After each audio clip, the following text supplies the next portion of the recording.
ఆనాటి ముఖ్యమంత్రి గారికి లేకుండేనా? మా పాలమూరు బిడ్డలు చేసిన నేరమేంది? నీకు ఓట్లేసి ఎంపీగా గెలిపించడమేనా? నిన్ను నమ్మి ఆర్జీఎస్ ప్రాజెక్టు ఈ రోజుకు ఇప్పటికీ పూర్తి కాలేదు. ఎందుకు ఇప్పటికీ అలంపూరు ప్రాంతంలో మీరు టెంకాయలు కొట్టిన ప్రాజెక్టులు పూర్తి కాలేదని నేను అడుగుతున్నా అధ్యక్ష. ఎందుకు ఈ వివక్ష? ఎందుకు ఈ వివక్ష అని నేను అడుగుతున్నా.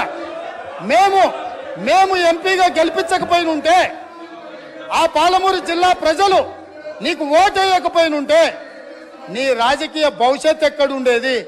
ఇయాలను గొప్పలు చెప్పుకునే ఈ అవకాశం ఎక్కడుండేదని నేను అడుగుతున్నా అధ్యక్ష. అందుకే ఈరోజు పాలమూరు రంగారెడ్డి ఎత్తిపోతల పథకాన్ని జాతీయ ప్రాజెక్టుగా సాధించలేదు, రాష్ట్ర నిధులతో పూర్తి చేయలేదు. అందుకే ఈరోజు ప్రతిపక్షంలో ఉన్న మీకు మొట్టమొదట పాలమూరు జిల్లా ప్రజలు క్షమాపణ చెప్పి ఈ సభలో ప్రసంగాన్ని ప్రారంభించనుంటే నిజంగానే పాలమూరు ప్రజలు మిమ్మల్ని క్షమించి ఉండేవాళ్ళం. 2009-10లో కృష్ణానది ఉప్పొంగినప్పుడు, వరదలు వచ్చినప్పుడు, అలంపూరు ప్రాంతంలో కొట్టుకుపోయినప్పుడు అలంపూరు ప్రాంత ప్రజలకు మహబూబ్ నగర్ ఎంపీగా శాసనసభ ప్రతిపక్ష నాయకుడు కల్వకుంట్ల చంద్రశేఖరరావు గారు ఒక మాట ఇచ్చిండ్రు. ఈ ప్రాంతం నిండా మునిగిపోయింది, మీ ఇండ్లన్నీ కొట్టుకుపోయినాయి, మీకు ప్రభుత్వం ఇండ్లు ఇప్పించకపోతే బంజారాహిల్స్ నందినగర్లో ఉన్న నా ఇల్లు అమ్మి మీకు ఇల్లు కట్టిస్తా అన్నాడు. మేము ఆయన ఇల్లు నమ్మి కట్టించమని మేము అడుగుతలేము అధ్యక్ష. కానీ ప్రభుత్వం వచ్చిన 10 ఏళ్లలో నువ్వు కట్టిస్తాన్న డబుల్ బెడ్రూమ్ ఇండ్లు ఆ అలంపూరు ప్రాంతంలో మునిగిపోయిన పేదలకు కట్టించి ఉంటే ఈరోజు నీకు ఇక్కడ నిలబడి మాట్లాడే అధికారము, అవకాశం ఉంటుండే. ఇవాళ అలంపూరు ప్రాంతంలో కనీసం ఆ ఇండ్లైనా కట్టించని పరిస్థితి ఈరోజు దాపరించింది. అదేవిధంగా మా పొన్నం ప్రభాకర్ గారు తెలుసు, మిడ్మానేరు ముంపు బాధితులకు కొన్ని సంవత్సరాలుగా వాళ్ళు పోరాటం చేస్తున్నారు, ఆరాట పడుతున్నారు. ఈ రాష్ట్రానికి ముఖ్యమంత్రి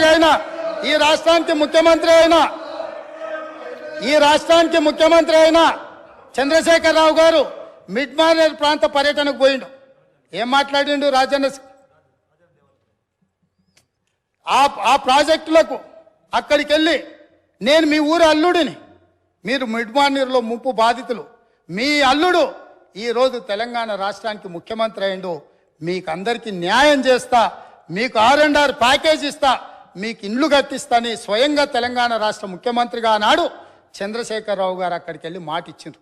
నేను ఈరోజు మిమ్మల్ని అడుగుతున్నా అధ్యక్ష, ఈ రోజు వరకు వాళ్ళు మళ్ళీ అదే వంట వార్పు చేస్తున్నారు, అదే రాస్తారోకలు చేస్తున్నారు, అదే ధర్నాలు చేస్తున్నారు.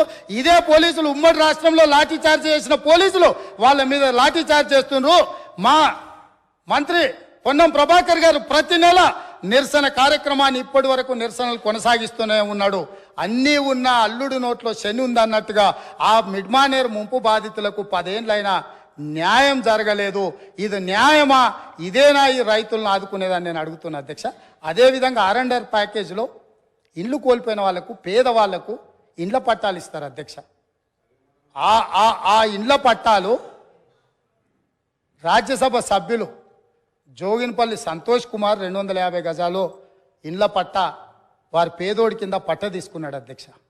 పర్ క్యాపిటా పెంచి, పవర్ పెంచి, శుద్ధమైన నీళ్లు ప్రతి ఇంటికి నల్లాతో ఇచ్చి, ఇవన్నీ చేసి తెలంగాణ సాధించుకొచ్చి అష్ట కష్టాలు పడి గత 25 సంవత్సరాలుగా ఒక యజ్ఞంలాగా దీన్ని తీసుకొని పోతా ఉంటే కాంగ్రెస్ పార్టీ నాయకులు మాట్లాడతారు అధ్యక్ష.